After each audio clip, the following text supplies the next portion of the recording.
Ladies and gentlemen, welcome to the Gulley podcast. Today we sit down with a special guest,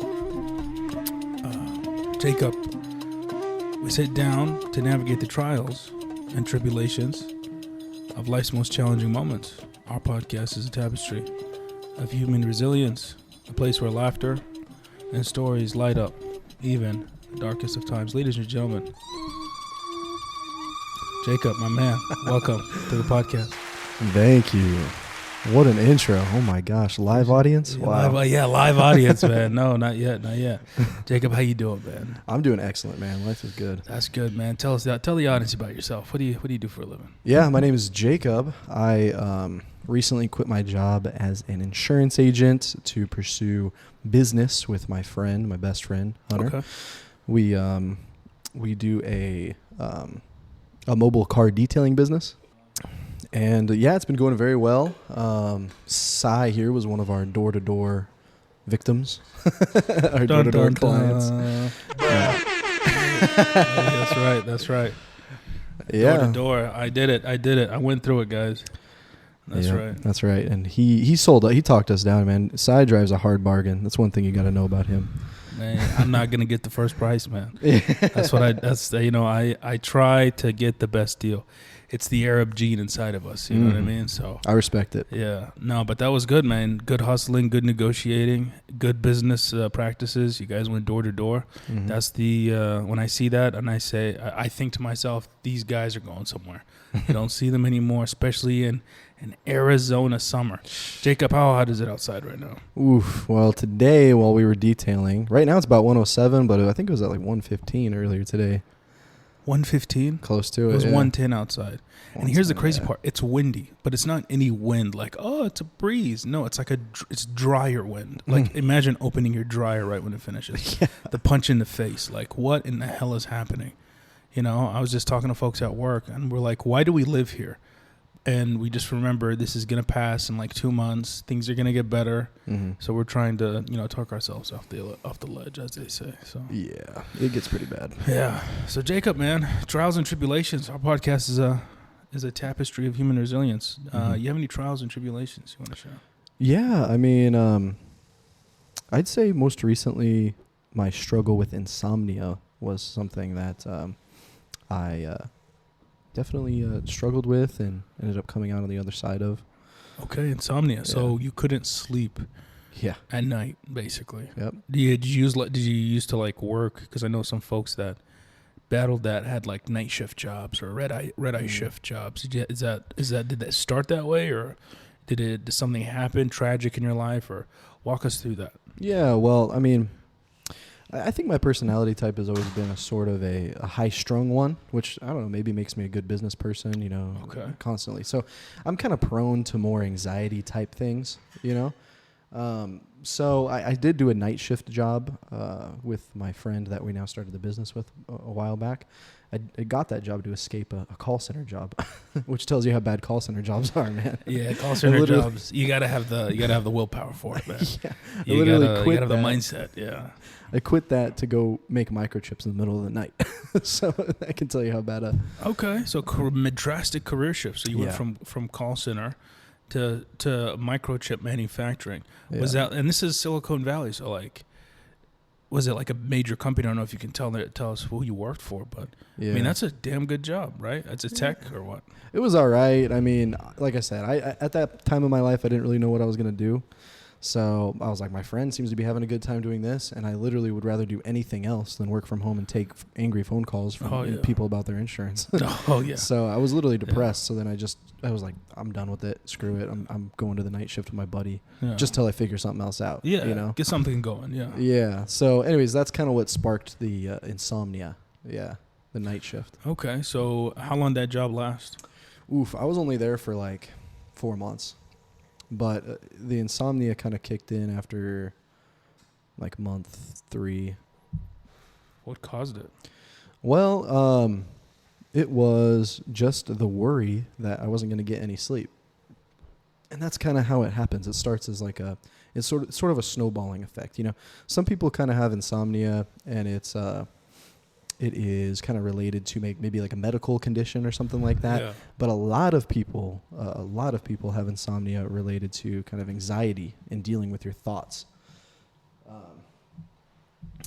So that's what mine was. So you kind of worry about it, So you don't sleep because of not worrying that you won't sleep. Exactly. So it's a cycle of doom, basically. Yes, and it is a cycle of doom, and it Is snowballs. Is it a very panic? quickly. Is it anxiety? Like what? Yeah. Like, I mean, walk me through your thoughts. You lay down on your bed, and I don't know if you got a comfortable bed, but let's say you have a comfortable bed, right? Shout out to Tempur-Pedic, unpaid sponsorship. Tempur-Pedic, reaching out. You know where to find me. Say you have an amazing bed, you lay down, and then what's the first thought? It's kind of just like, I hope I get some sleep tonight. It starts off like that. Starts off like that, and it's like, because obviously it's the sun's out, so you're like, okay, just sleep. Yeah. And then the more you don't sleep, the Hold more on, you what time do you go to want bed? sleep. I would go to sleep at like 8 a.m. Shit. Yeah, 8 to 9 a.m. probably. And That's rough, man. yeah, so I had the blackout curtains and everything crack in, but it's just the internal in your mind. You start to snowball, and if you don't know how to deal with and kind of if you don't have a proper relationship with your thoughts and know how to deal with your thoughts, it'll snowball extremely quickly to the point where you're getting where I was at, which was only like 6 hours of sleep over 3-4 days. So you said something, a proper relationship with your thoughts. Yeah. What do you mean by that? Yeah, so that's kind of the secret to all this, right? Like one of the main ingredients to kind of getting over the type of insomnia I had, which was an anxiety-based insomnia. So you have these thoughts that come in, right? You don't recognize them at first, but they're happening in your mind. Like, okay, what if I don't get good sleep tonight? I'm going to panic. It's going to ruin my life. You start thinking so far into the future. You have all these predictive thoughts about the future. And you start to panic, physically panic, and about something that hasn't even happened yet. Shit. Right? Because the future is always uncertain. So you have all these thoughts, and they're starting to make you panic, and they're just speculations about the future. They become real. And then, like, the more you worry about it, the more you don't sleep, and it's just a self-fulfilling prophecy. So you kind of have to have a relationship towards your thoughts, as you need to be able to recognize them and kind of see them as advisors instead of like, you need to have some separation with your thoughts. Like, do you believe that you're not going to get sleep, or you don't believe the thoughts in your minds, even though it's you're telling yourself? Do you like not trust your subconscious? Is that what it kind of leads to? You trust it too much. You trust your thoughts too much. Really? Yeah. That's kind of what. So it's the complete opposite, but on steroids. Yeah. So you're basically taking these predictive, because your brain is a really useful tool, right? It's a really excellent advisor, but it's not a good dictator. So if you treat your thoughts like sort of an advisor, like, oh, okay, thank you, brain, for that thought. You know what? Because it's really good at keeping you out of danger, right? And it's a really good mechanism. We need that. But if you don't treat it as such, you treat it as fact, or you treat it as a dictator, or more like a news reporter instead of just a trustworthy advisor, then you can get caught up in the thoughts. And basically, the more you feed into those thoughts, the bigger the problem will get. And then you get to the point where you start chopping off parts of your life and feeding it to the insomnia, hoping that it is appeased by your sacrifice. Like, all right, I can't sleep in the bed with my partner because I can't sleep when she's in the bed. So I'm just gonna she can't stay the night anymore. No way. So then you start cutting off little pieces of your life to it to try to like appease the insomnia. Yeah. But it only makes it a bigger problem. That's crazy. And people can get stuck in this loop, and it destroys their lives for years. And the key is just to develop a proper relationship with those scary thoughts, because all it is just thoughts in your head creating that snowball effect. So if you can find a way, and obviously, if you can find a way to separate yourself from those thoughts, which I did, and we can kind of get into that a little bit. Yeah. And see them for what they are, which are just thoughts, your brain trying to warn you. Then you can diffuse that reactivity that you have to them, and then over time, you unravel yourself from insomnia, basically.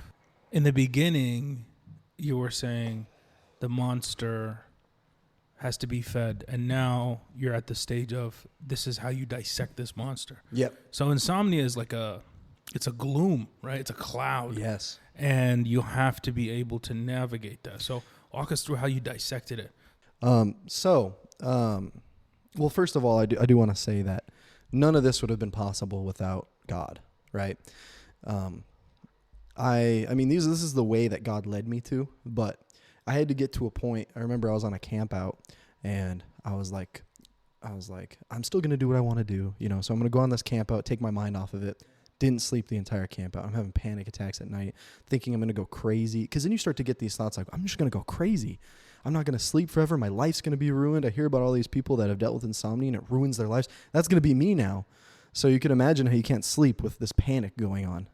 And then your bed reminds you of that panic. So you lay down, and then it's like a trigger effect immediately. Like, when the dog salivates at the bell. Yeah. It's like that with laying down in your bed. You're in the space where it happens. Yes. And then that environment triggers it, and then you just panic. And then it gets to the point where you don't even know why you're panicking.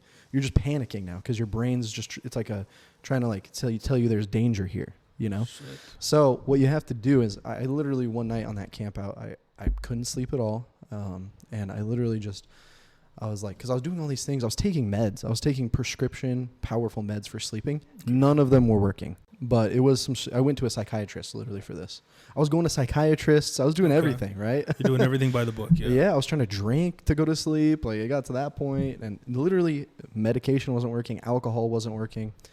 And then obviously when those things don't work, you panic even more. So then it's just growing and growing. And then all of a sudden I'm in this tornado of just panic every single night. And it takes over your days, your thoughts and your days.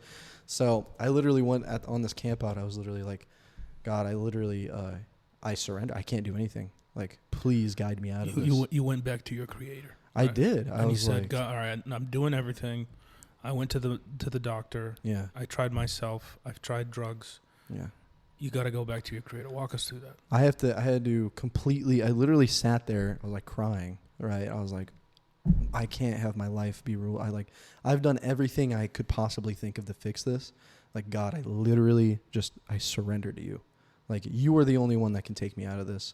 I cannot be guided out of this. Lord, please make a prayer. Take me. Like, I can only, you're the only one that can do this now. I'm fully in your hands. I just stopped trying. I was like, submit. I just submitted to God and put my faith in him. And I just prayed that he would guide me out of this because he was the only one now that could take me out of it. Yeah, absolutely. And did you go to a church? Did you see somebody at the church? Any no, guidance? I go to church, but I was on a camp out at this time. Yeah. So, okay. Okay. Yeah. So this is during. Okay. Yeah. This is during. This is when the event happened. When you're like, I submit, Lord. Yeah. Give me the answer. I mean, yeah. I can't figure this out. I tried everything. I was looking at went to a psychiatrist. We tried different types of little talk therapies. We tried medication. I was like, I'm out of answers, So I just had to completely surrender to God and give it to him.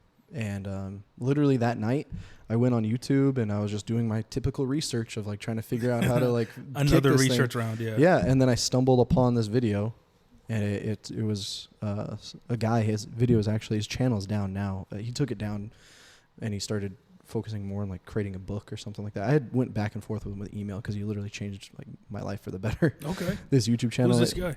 I forgot the name. I can go back in my emails. No, I should have good. looked You're at good. it before.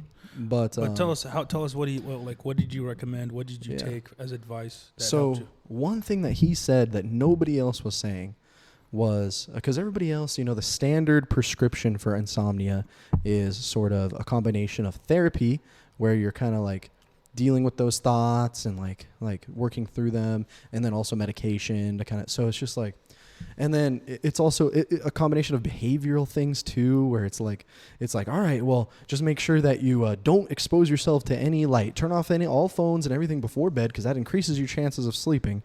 So it's like literally you can imagine how that gives the insomnia more power. What does light have to do with it? I don't know. Like, it didn't make any sense to me. Is it just right? like the brain thinks there's light? Oh, okay. Yeah, so the brain thinks there's light. It's time to wake up. Yeah, right. Like, so that's the thinking behind it. But that is just like that is like extracurricular This is just excess. Influence, yeah. And it's you're changing your life more and more, giving up things like, hey, maybe I want to be on my phone before I go to bed. You're giving that up to appease the insomnia still. So many people do that. Yeah. So that's, yeah. And like, but these are like, I mean, I'm sure they're good practices, but they're not. It wasn't attacking the root, which is the panic. You know, that's really what's keeping me up. Absolutely. So this guy, it was like a smaller channel. He talked about combining mindfulness. A new type of therapy called acceptance and commitment therapy, with traditional like insomnia research, and it was all about just changing the relationship with your thoughts. And I literally watched so it's about changing the relationship with your thoughts and attacking it at the root of what's keeping you up, which is your thoughts and your panic. Yeah. So I was like, this makes so much sense to me. You know, when you find something that just kind of rings true to you. Absolutely. It resonates. Yeah. And I was like, this makes sense. Finally, something that makes sense. And it was right after I surrendered to God. And mind you, I was on YouTube every single day, every single night searching. This was the first time I found this. So basically what it is you have to start, you have to kind of realize the relationship you have with your thoughts. A lot of people think you can control what thoughts you have, and that's not true. I used to think that too. You can't control what thoughts you have. For example, if you're out in the store and you pick up a scent that reminds you of your grandma that passed away, did you control that thought to come into your mind? You didn't. It popped up randomly. Yeah. They're random consequences of things that you previously experienced in your life. So you can't control your thoughts. The only thing that you can control is your reaction to your thoughts. How you react to your thoughts, your relationship that you have with your thoughts. Okay. Because your thoughts are things that come in randomly like clouds. You can't control what comes in and goes out. Your brain does that automatically. So you have first step is kind of realizing that there's the you that kind of observes your thoughts, and then there's your experience of the thoughts and emotions. Does that kind of make sense? So it's getting in touch with your transcendent self. Getting in touch with your transcendent self. So what is your transcendent self? So a good way to get in touch with it. So I'll describe it and then I'll tell you how to get in touch with it, sort of. Like an easy way to do it. So it is the you that's observing. The you that's kind of in the back, that's constantly objective, that's observing your thoughts and emotions as they happen. Okay. A lot of people think that you're fused with your thoughts and emotions. Like they're like you are your thoughts and emotions. They're like right in your face at all times. But really, you're kind of observing them as they're happening to you.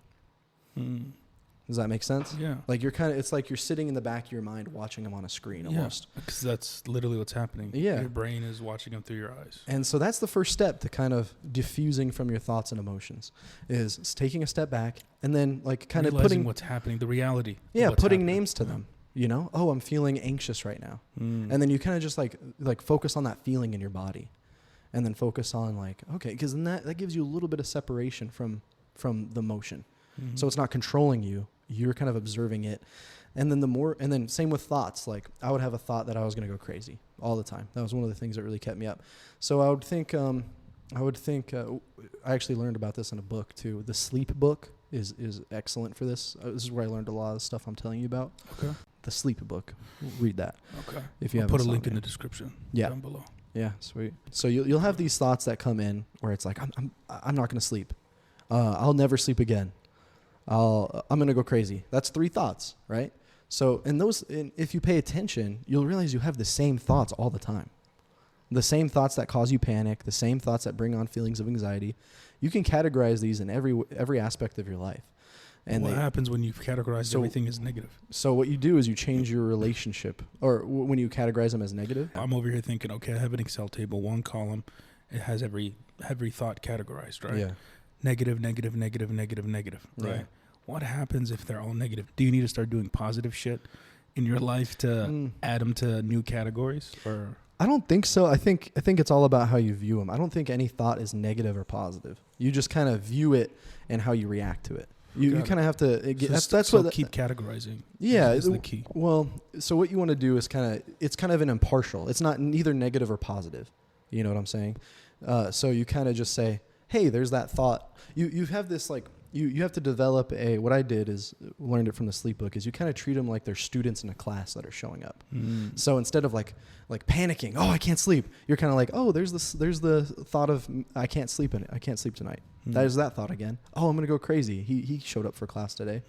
Oh, there's this is gonna ruin my life thought. There it is again. Okay. And then you kind of start welcoming your thoughts in. Instead of like a panic every time those thoughts come in and you're not even realizing it, you kind of shift your position, your posture towards them, to where it's like, oh, there's that thought.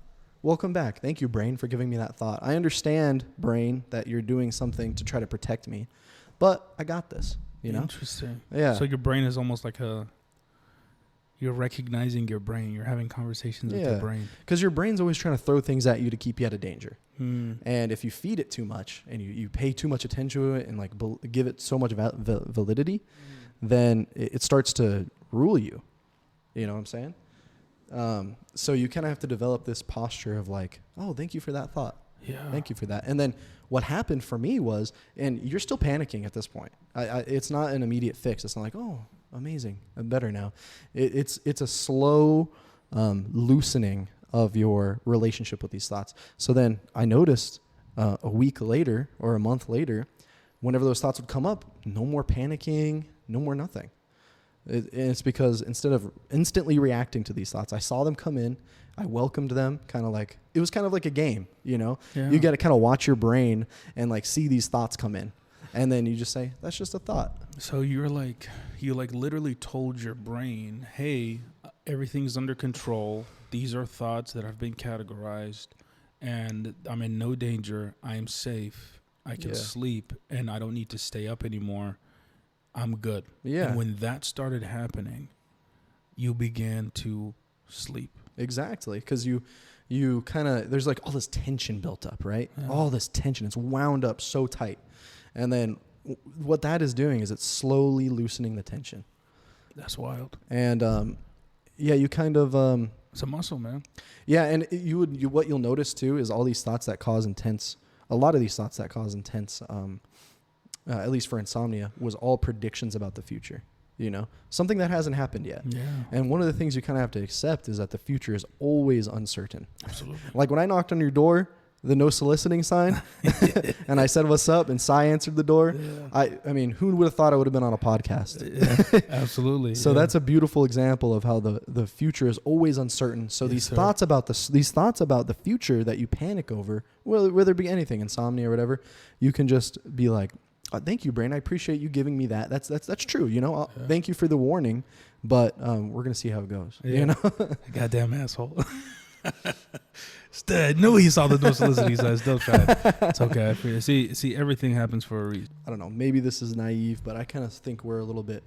I think the no soliciting signs kind of don't apply to us because we're not solar people. You get a lot of angry customers now. Man. we're not solar people, and we're not like bug people or something. I feel like those are what mostly those are for. Okay. You know, most people, you know, are happy to talk to us, and because we're just some guys starting a business. You know, we're not trying to like really yank your leg, or we're not trying to push too hard either. It's just like you interested in detailing? Okay, if not, that's fine. Yeah. So hey, man, tell folks about your business. Where can they find you? Yeah, you can find us on Instagram, mob.detail, at mob.detail. Are you guys a part of the mob? No. We're working on that. No, there's big money in the mob, so that's always an option. Not a lot of money in this, but okay. No, I'm just kidding. Yeah. Okay, so no mob affiliation. They're legal, folks. They file their taxes. They pay taxes. Right. They did a good job on the SUV. MOB. Yep, MOB. Find them on Instagram. What's your handle? It's just mob.detail. Okay. And if they want to get their car detailed, I mean, do they just message you on Instagram or how does it work? Message us on Instagram. You got a phone number? Yeah. We actually just got a new phone number, so let me tell you what it is. But you can also find us at mob-detail or mob-detailed www.mob-detail.com. And our phone number is 480-788-2047. All right. We've been doing it for years, and we do a great job. I mean, he can let you. I can let you know. Did a great job. Really clean work. Not a single speck of dust on the dash. You know, they came out. handle business, you got to appreciate it. So you got to shout out to small business, and right in front of me is one. So definitely support MOB Detailing 1000%. Reach out. I'm going to put your details in the description. Indeed. So yeah, man. Hey, well, thank you for telling us the story. How to okay, I always mess up this word. Compartmentalize your thoughts in order to no longer fear them. Yeah, and get yourself out of that. Tell your brain it's okay. Yeah, and if I were to say one person, if anybody's watching this that's going through insomnia was one of the best things to ever happen to me, because without it, I would have never have had to learn to deal with my thoughts in a different way. And this has been, like, learning to do that has been completely invaluable for me in my life. Makes me so much happier whenever hardship. I'm so much more resilient now, knowing how to deal with thoughts. That's awesome, man. You know, developing that skill and then applying it everywhere. You don't have to fear it anymore because you know how to handle it. So yeah, even if it's not huge. Thoughts about the future, you know, like thoughts about like past, like reliving something that was embarrassing that happened to you. Yeah. You can welcome that thought into your classroom, and then slowly get less stressed by it. You know, so it's a really good skill to learn. And if anyone's going through insomnia right now, like this is a golden opportunity for you to learn how to deal with things, and you'll be extremely grateful for this experience once you navigate through it. And it's extremely hard, but it's definitely doable. Awesome, man. Well, hey, Jacob, this is amazing, man. Thank you for sharing your trials and tribulations here on the Gulley podcast. Yes. I appreciate your time, man. Awesome.